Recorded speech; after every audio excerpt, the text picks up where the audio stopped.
नमस्कार साथियों। तो कैसे हैं आप सब? आई होप कि आप सब लोग स्वस्थ होंगे, मस्त होंगे और घरों में जबरदस्त होंगे। तो स्वागत करता हूं आप सभी का अपने YouTube चैनल चंद्रा @CITS 2025 में। तो दोस्तों, जैसा कि मैंने आप सभी से कहा था कि मैं जल्दी से आप लोगों के बीच में जो है टीएम की क्लासेस स्टार्ट करने वाला हूँ, सीआईटीएस की क्लासेस स्टार्ट करने वाला हूँ। तो आज वो दिन है जब आज मैं आप लोगों के बीच में वो क्लास स्टार्ट ही करने वाला हूँ। तो ज़्यादा समय न लेते हुए हम सीधे टॉपिक पर आते हैं।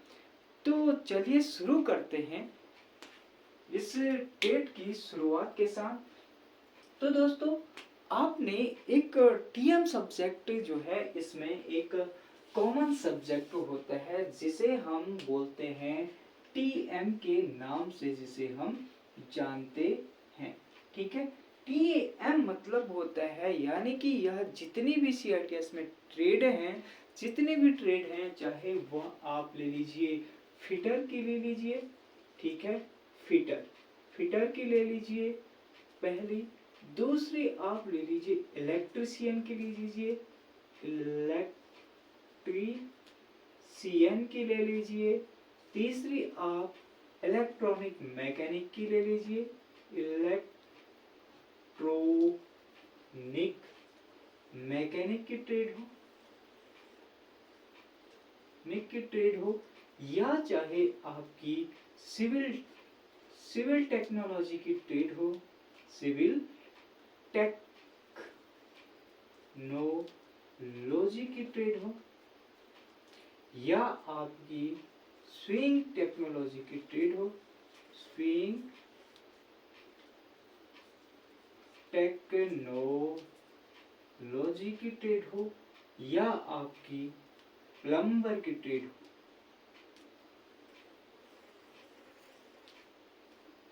बर की ट्रेड हो, या आपकी कंप्यूटर सॉफ्टवेयर की ट्रेड हो, यानी कि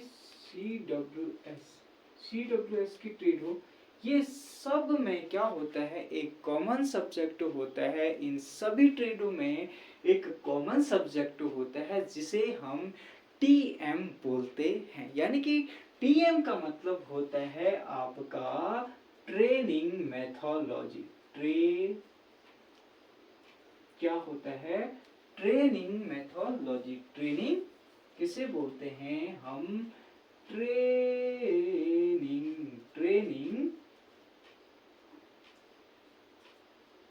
ट्रेनिंग ट्रेनिंग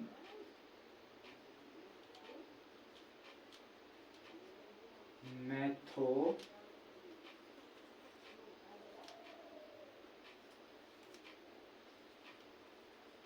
ठीक है, ट्रेनिंग मेथोडोलॉजी, जिसको हम हिंदी में प्रशिक्षण कार्य प्रणाली भी बोलते हैं। हिंदी में क्या बोलते हैं? प्रशिक्षण कार्य प्रणाली।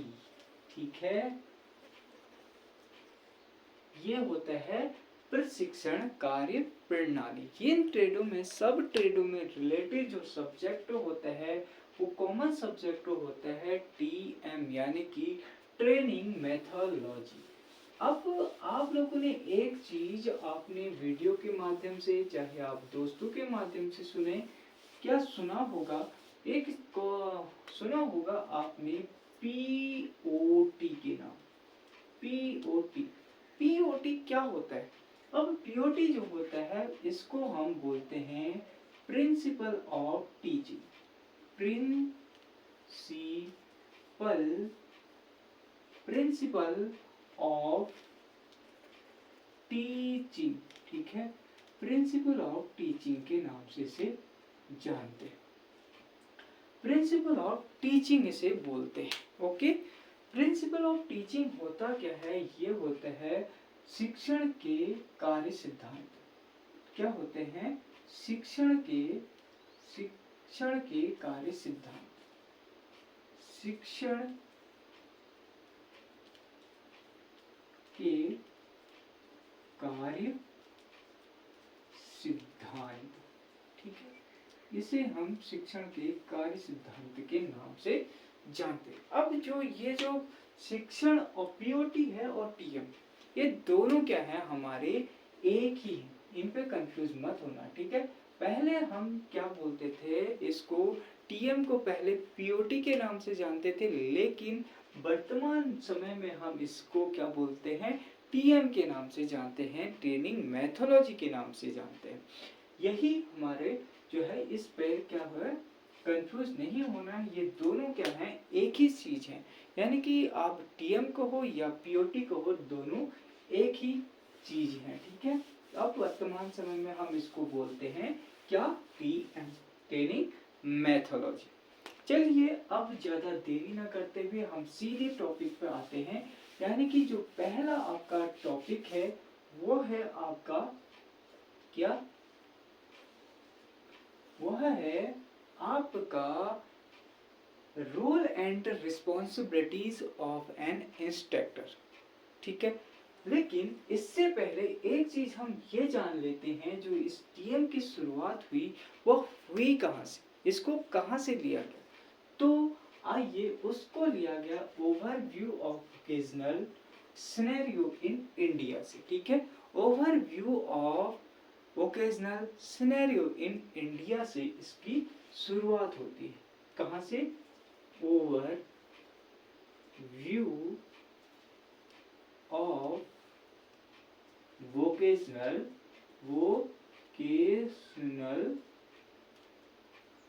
Scenario in India, scenario in India, ठीक है।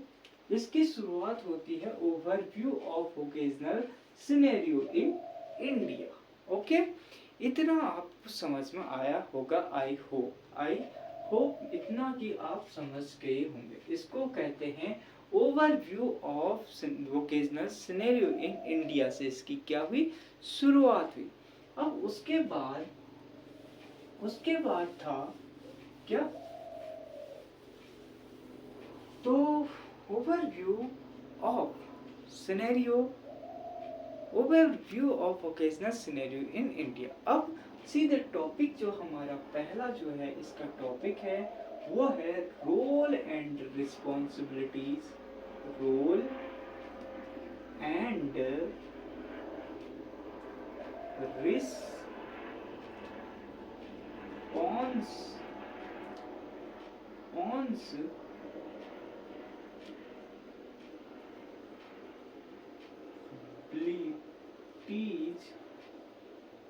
responsibilities, role and responsibilities of an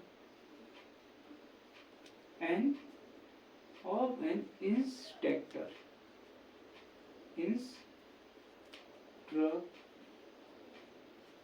ठीक है। यानी कि role and responsibilities of an instructor, ये आपका क्या है, टॉपिक है, ठीक है। Role and responsibilities of an instructor, यानी कि हम इंस्ट्रक्टर को हिंदी में क्या बोलते हैं, अनुदेशक। क्या बोलते हैं, अनुदेशक। क्या बोलते हैं, इंस्ट्रक्टर को अनुदेशक के नाम से जानते हैं, ठीक है।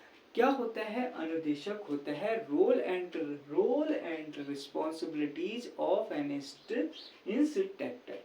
क्या होता है इंस्ट्रक्टर, यानी कि एक अनुदेशक की क्या क्या भूमिकाएं होती हैं, क्या क्या जिम्मेदारियां होती हैं, क्या क्या उसको नियम अपनाने चाहिए, क्या क्या उसके उत्तरदायित्व होते हैं, इन सब के बारे में इस टॉपिक पे हम चर्चा करने वाले हैं, ठीक है। तो बनिए रहेगा, सुनते रहना, ठीक है। अनुदेशक, अब ये जो है, अब दोस्तों आपने सुना होगा द्वितीय विश्व युद्ध के बारे में। क्या, द्वितीय विश्व युद्ध के बारे में। अब आप सोच रहे होंगे कि मैं ये द्वितीय विश्व युद्ध की बात यहाँ पे क्यों कर रहा हूँ। विश्व युद्ध, द्वितीय विश्व युद्ध की बात इसलिए कर रहा हूँ दोस्तों क्योंकि इसका जो है इस टॉपिक से जो है रिलेटेड है। ये टॉपिक से रिलेटेड जो है विश्व युद्ध है, यहाँ से जो है एक स्कीम निकलती है। ठीक है, तो उसकी चर्चा हम अभी बताएंगे कैसे। द्वितीय विश्व युद्ध की शुरुआत, द्वितीय विश्व युद्ध कब से हुआ, तो ये हुआ 1939 से लेकर 1945 तक क्या होता है हमारा द्वितीय विश्व युद्ध होता है। ठीक है, तो चलिए द्वितीय विश्व युद्ध के दौरान क्या होता है कि एक जो है द्वितीय विश्व युद्ध में क्या होता है कि हमें आधुनिक हथियार देखने को मिलते हैं। ठीक है, अब जो होता है इस द्वितीय विश्व युद्ध के दौरान जो आधुनिक हथियार बनाने वाली कंपनी होती है उसे क्या होता है कि उसे कुछ स्किल पर्सन की जरूरत पड़ती है। अब वो स्किल पर्सन कौन होते हैं? वो स्किल पर्सन वैसे स्किल पर्सन होते हैं जिन्होंने क्या आईटीआई की हो या फिर डिप्लोमा किया हो या कुछ किसी कार्य में उन्हें अनुभव हो, वो स्किल पर्सन इस कंपनी को चाहिए होते हैं। तो क्या होता है इस हथियार आधुनिक हथियार बनाने वाली जो कंपनी होती है ना उसको क्या होता है आधुनिक हथियार बनाने वाली कंपनी को आपके कुछ स्किल पर्सन की जरूरत पड़ती है। ठीक है, तो ये आधुनिक हथियार बनाने वाली कंपनी क्या करती है 1940 में एक स्कीम निकालती है।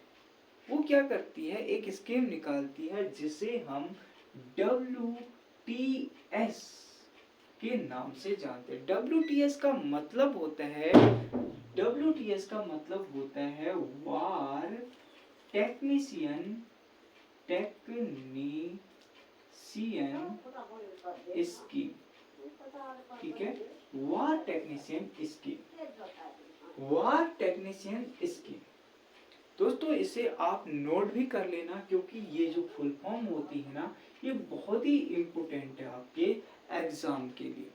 यहाँ से 2 से 4 नंबर का क्वेश्चन बनता ही बनता है, तो आप इसे नोट्स भी करते रहना और आप देखते भी रहना। ठीक है, तो वो मैं आपको सब बताते रहूंगा।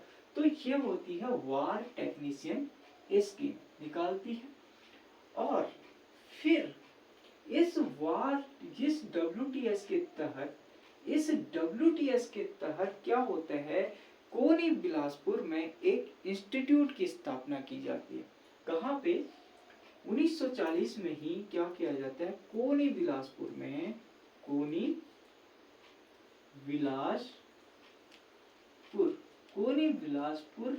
में एक इंस्टीट्यूट की स्थापना करते हैं। इंस्टीट्यूट की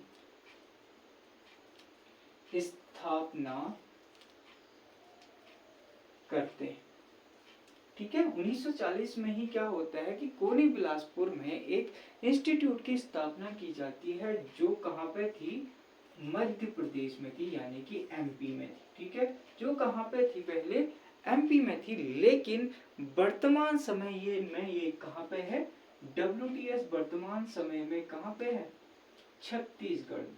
कहाँ पे छत्तीसगढ़ में। ठीक है, ये याद रखना। ठीक है, वर्तमान समय में जो WTS है वो कहाँ पे है आपकी छत्तीसगढ़ में।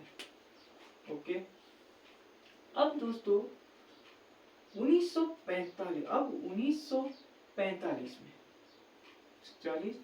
1945 में क्या होता है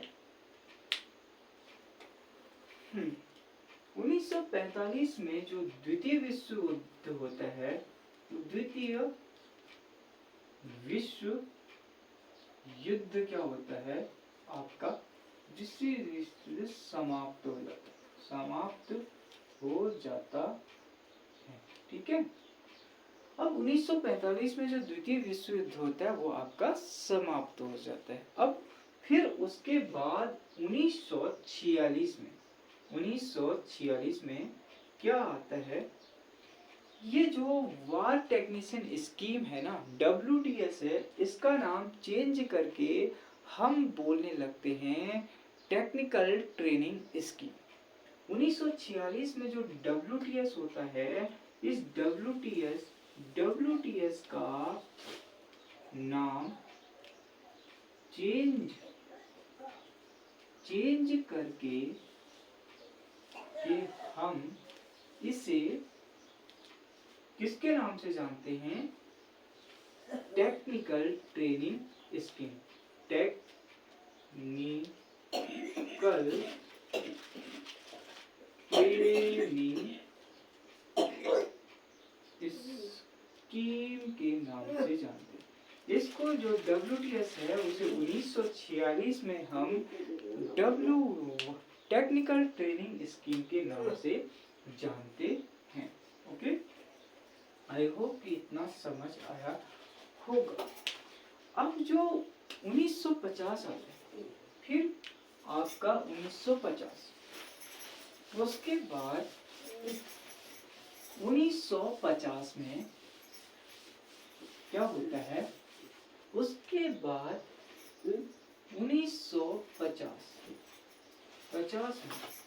जो ये टेक्निकल ट्रेनिंग स्कीम है या फिर कुछ छोटी मोटी और भी स्कीमें चल रही होती हैं, उनको एक में मर्ज किया जाता है, एक में मिलाया जाता है। ठीक है, जो ये WTS है, जो जो आपकी टेक्निकल ट्रेनिंग स्कीम है,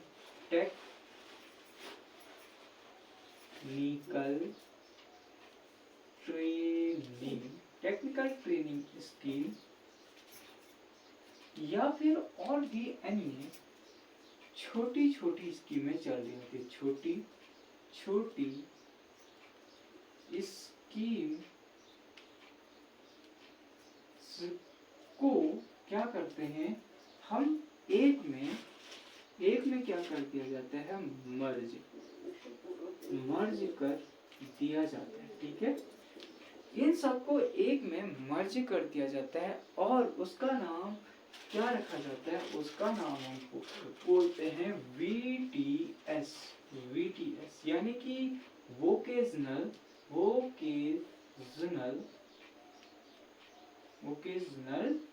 training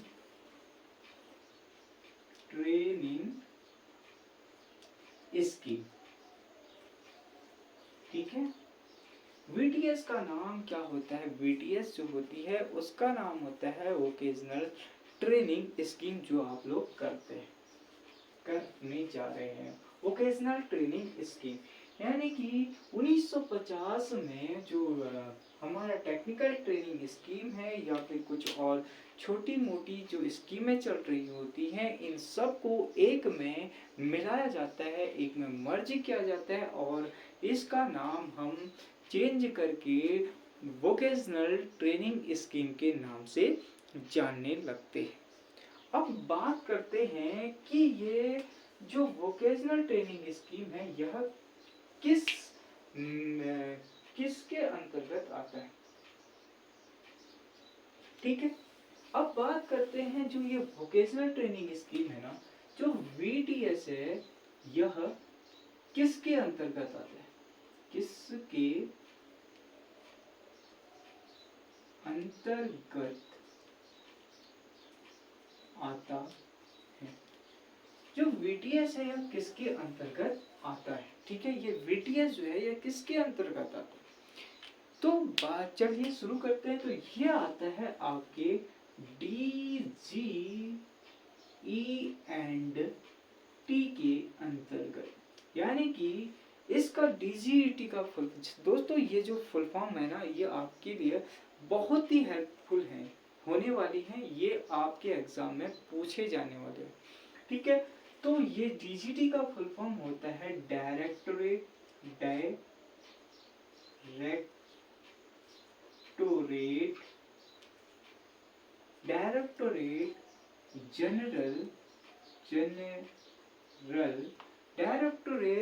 general employment and training. ठीक है, डायरेक्टोरेट जनरल एम्प्लॉयमेंट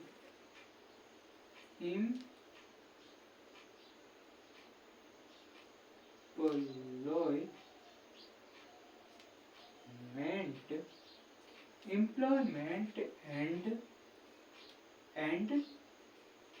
ट्रेनिंग, ठीक है, इसके नाम से इसे जानते हैं। यानी कि डीजीईटी का फुल फॉर्म होता है आपका directorate general employment and training, ठीक है। तो जिसको पहले हम डीजीटी के नाम से जानते थे, लेकिन जो वर्तमान में है इसे हम डीजीटी के नाम से जानते हैं। डीजीटी का मतलब होता है आपका directorate general training, directorate general training, ठीक है, डायरेक्टोरेट जनरल ट्रेनिंग के नाम से जानते हैं वर्तमान समय में। ओके दोस्तों, हाँ, अब ये बात करते हैं कि जो ये डीजीटी है यह किस मिनिस्ट्री के अंतर्गत आता है। ओके, अब बात करते हैं कि जो ये डीजीटी है ना, जो डीजीटी है यह किस मिनिस्ट्री के अंतर्गत आता है। तो डीजीटी जो होता है यह किस मिनिस्ट्री यानी कि मंत्रालय के अंतर्गत आता है। मंत्रालय, किस मंत्रालय के अंतर्गत आता है, ठीक है, किस मंत्रालय के अंतर्गत आता है। तो इसे हम बोलते हैं, किस मंत्रालय के अंतर्गत आता है, ये आता है आपके MLW मंत्रालय के अंतर्गत। अब MLW का मतलब होता है, फुल फॉर्म इसकी होती है ministry of labour welfare.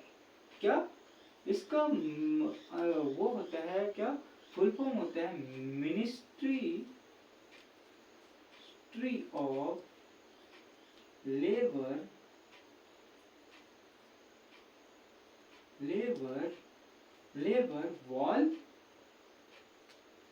Welfare, ठीक है, मिनिस्ट्री ऑफ लेबर वेलफेयर यानी कि श्रम एवं कल्याण मंत्रालय। इसे हम बोलते हैं श्रम एवं कल्याण मंत्रालय, लेकिन ठीक है, श्रम एवं कल्याण मंत्रालय, ठीक है। ये तो पहले आता था MLW के अंतर्गत। इसे हम पहले बोलते थे MLW यानी कि मिनिस्ट्री ऑफ लेबर वेलफेयर, श्रम एवं कल्याण मंत्रालय। लेकिन 2015 से यह आता है MSDE के अंतर्गत। लेकिन 2015 से यह आता है MSDE के अंतर्गत, ठीक है। अब MSD का जो फुल फॉर्म होता है, देखिए ध्यान से सुनिए, ठीक है।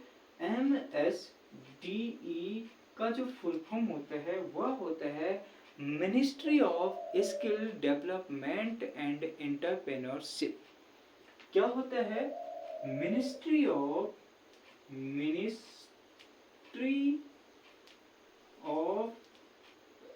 स्किल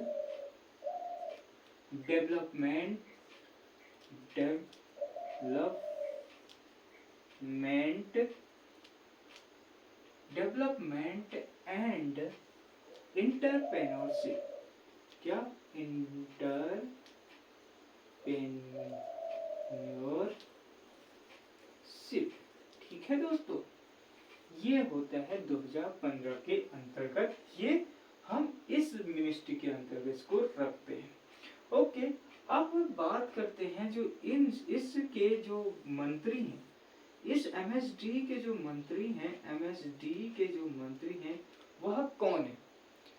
तो ये चीज आप कमेंट करके बताइएगा जरूर कि इस एमएसटी के अंतर्गत जो मंत्री हैं ये कौन से मंत्री हैं इसके, तो आप जरूर कमेंट करके बताइएगा। तब तक के लिए आपको नमस्कार, और आई होप कि आप सभी को ये क्लास अच्छी लगी हो, और जितने भी आप सभी के कुछ डाउट हों इस सब्जेक्ट से रिलेटेड, इस टॉपिक से रिलेटेड, वो जरूर मुझे कमेंट करके बताएगा। मैं हर प्रकार से आपके हर डाउट को क्लियर करने की कोशिश करूँगा, चाहे वो कैसे भी आपके डाउट हो। ठीक है, तो तब तक के लिए थैंक यू सो मच।